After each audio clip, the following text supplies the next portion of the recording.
Oi pessoal, tudo bem? Olha eu aqui de novo. Para quem não me conhece, eu me chamo Vani Letícia, sou professora de Filosofia do Ensino Médio e hoje eu estou aqui para falar com os meus alunos dos primeiros anos sobre a introdução à história da filosofia. Vamos lá?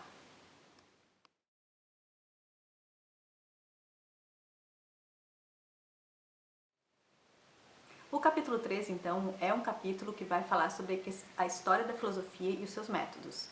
E, obviamente, se a gente está falando de história da filosofia, a gente vai falar como é que a filosofia se desenvolveu ao longo do tempo, suas escolas, seus períodos, tá? E logo no início ali tem uma diferenciação entre história da filosofia e filosofia da história.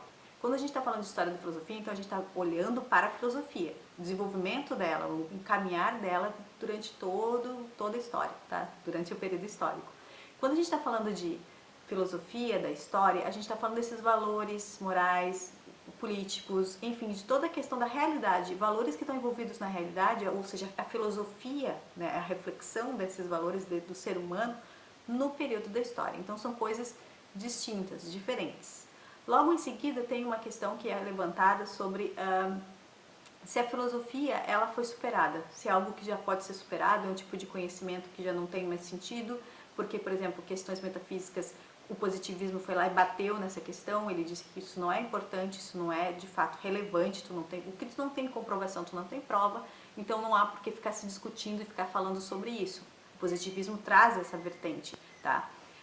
Surgem outras ciências que também estão tentando dar conta de questões que a filosofia trabalhou durante algum tempo, como a psicologia, por exemplo.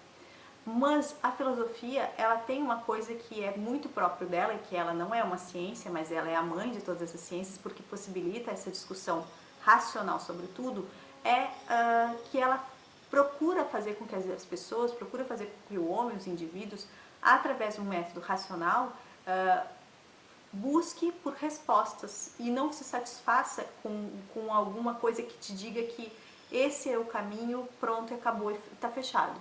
A beleza da filosofia, eu acredito, seja justamente isso, essa diversidade, tá? Essa busca incansável, não só por conhecimento, não só pela verdade, mas por, digamos, não fazer com que a gente crie raízes sem que a gente procure até mesmo se questionar sobre onde a gente está tentando criar raízes, tá? Então, a filosofia tem isso e por isso que ela ainda hoje ela é super pertinente para nossas vidas, para a vida de vocês, para a minha vida, e ela não é distante da vida da gente, enquanto muitas pessoas podem pensar, né? Claro que eu, como professora de filosofia, vou puxar o assado para minha sardinha, mas eu acho que é importante e ela é sim uma matéria interessante. E eu acho que ela é mais do que, talvez nesse momento que a gente esteja vivendo no mundo, talvez ela nunca tenha sido tão pertinente quanto agora, né? Eu acho que a filosofia é algo necessário para que a gente não fique acomodado. Isso eu acho que é, de fato, um dos fatores mais importantes relacionados com a filosofia. E se estamos falando de história da filosofia, a gente vai começar então falando rapidamente, que essa aula de hoje ela é mais uma coisa bem introdutória, ela é super rapidinha, tá? Hoje eu não vou ficar ocupando vocês muito tempo. É sobre a filosofia antiga. A gente sabe que a filosofia surgiu na Grécia, e então lá é o berço da filosofia ocidental. Hoje são admitidas outras formas de filosofia do Oriente, mas a filosofia que a gente basicamente estuda, essa filosofia que ela é mais considerada essa filosofia, digamos, teórica, propriamente dita, porque a filosofia oriental muitas vezes ela é relacionada mais com uma orientação de vida do que propriamente dita uma investigação a respeito de conhecimento. Essa filosofia surgiu na Grécia, tá? Então, ela lá, durante esse período de profusão e de começar ela a se desprender, o pensamento começou a se desprender da questão mitológica, porque até então tudo era explicado através da mitologia, os mitos davam conta de explicar o mundo que estava na volta da humanidade, tá? Quando ela começou a se desprender, surge justamente o quê? Um pensamento mais autônomo, um pensamento que está mais vinculado com a questão da racionalidade. E é sempre friso, tá? Essas coisas não são assim, nunca é tudo muito rápido, essas coisas levam um tempo. E justamente por levarem um tempo, elas são processadas em etapas também. E a filosofia antiga, ela foi se desenvolvendo por assuntos, ela foi por camadas, que ela foi começando a ter um olhar. Então, a primeira coisa que começou a ser olhada com um olhar mais racional foi a própria natureza, né? Que surge aí justamente o quê? A physis, que vai dar conta de olhar para a natureza e tentar entender como é que a natureza processa as coisas, como é que os processos se dão ali. Então, é o olhar do ser humano para a natureza, então é a physis. Em seguida, começa a se perguntar o que é o ser, o que é, né? E surge então a ontologia, que é uma outra área dentro da filosofia que vai buscar tentar entender esse ser, né? O que está por trás das coisas, a essência das coisas, que é a matéria da ontologia. E posteriormente vai surgir a área que eu acho que é a mais legal, que é a que eu gosto mais, que é a parte relacionada com os seres humanos, que vai tentar dar conta de entender o homem, os seres humanos, os indivíduos de um modo geral, que vai ser a antropologia. Então, lá na antiguidade, quando começa a surgir a filosofia, ela começa nesses três ramos, né? Inicialmente. Tu vai ter a physis, ontologia e depois tu vai ter a antropologia. Esse terceiro nível que eu estou falando para vocês, que é o nível antropológico, ele vai estudar desde que pode ser a alma do ser humano, passando por questões éticas, de políticas, do que é o bem, o que é virtude. Então, ele vai ser muito centrado em todos esses aspectos que dizem respeito à natureza humana, tá? E ele é absolutamente interessante, assim, porque eu acredito que é onde a gente consegue se olhar, né? A gente tem que olhar pra gente.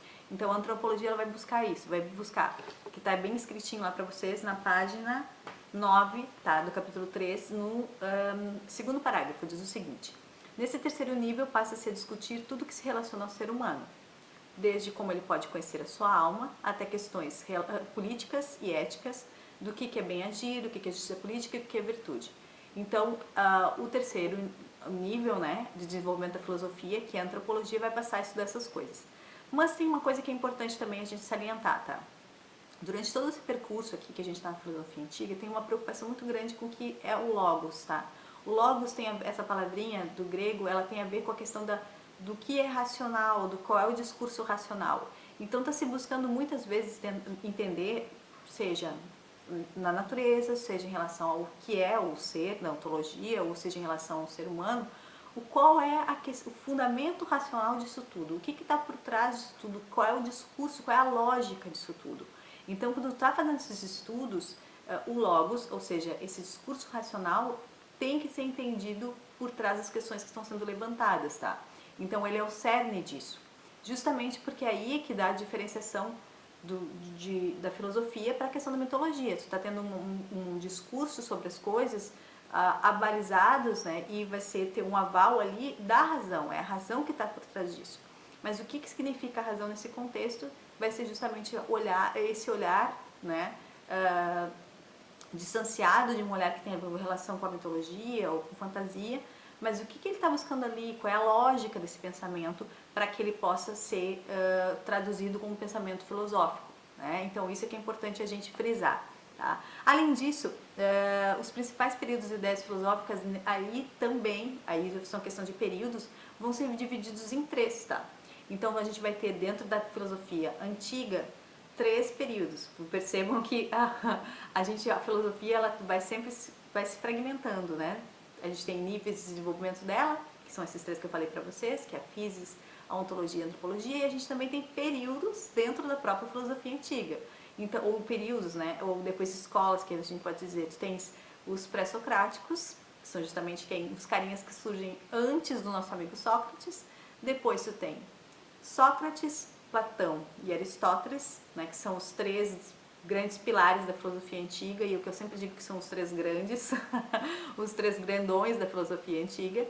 E depois disso tu tem as escolas que vêm pós-Aristóteles, que vão ser estoicismo, epicurismo, ceticismo, que são consideradas quando dentro desse período aí, como é que tu chamas elas? Tu chamas elas de período helenístico, né? Que eu sempre falo para vocês, tudo que tiver como for helenístico, helenística, tem a ver com o grego, tá? Com o povo grego.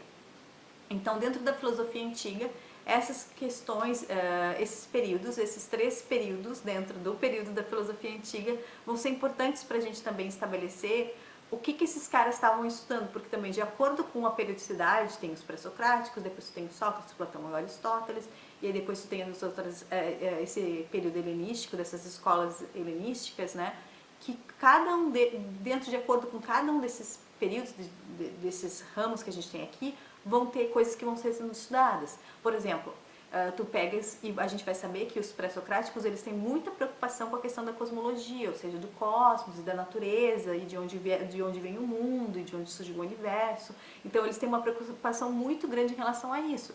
Quando tu pega lá o Sócrates, o Platão e o Aristóteles, eles vão estar muito mais voltados também para a questão da questão da antropologia, né? E a gente também vai ter alguns pré-socráticos que vão estar vinculados com a questão da ontologia também, tá? Que é a questão do ser.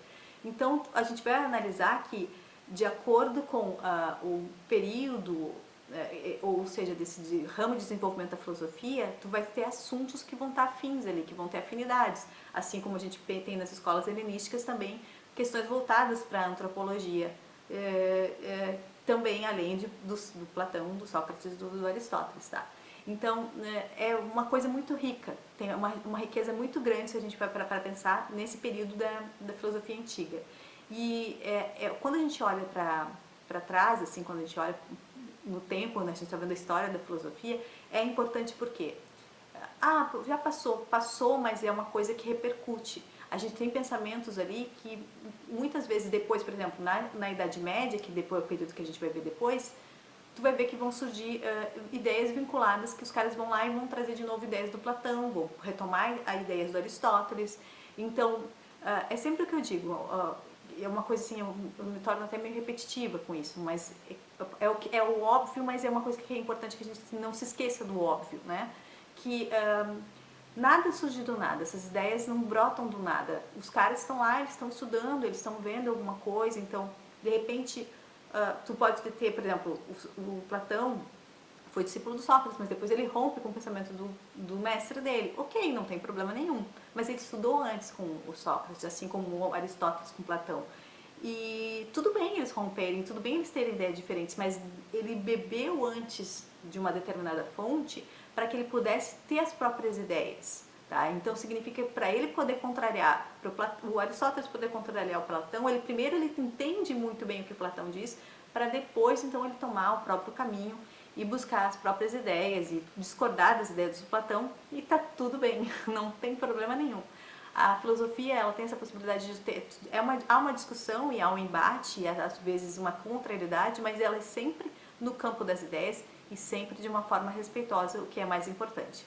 E aí depois, no nosso próximo videozinho, a gente vai falar sobre a questão da filosofia medieval, depois a gente tem a moderna, depois a gente tem a contemporânea. Agora a gente vai vendo assim, passo a passo, esses períodos e ver as características de cada um deles, tá bem?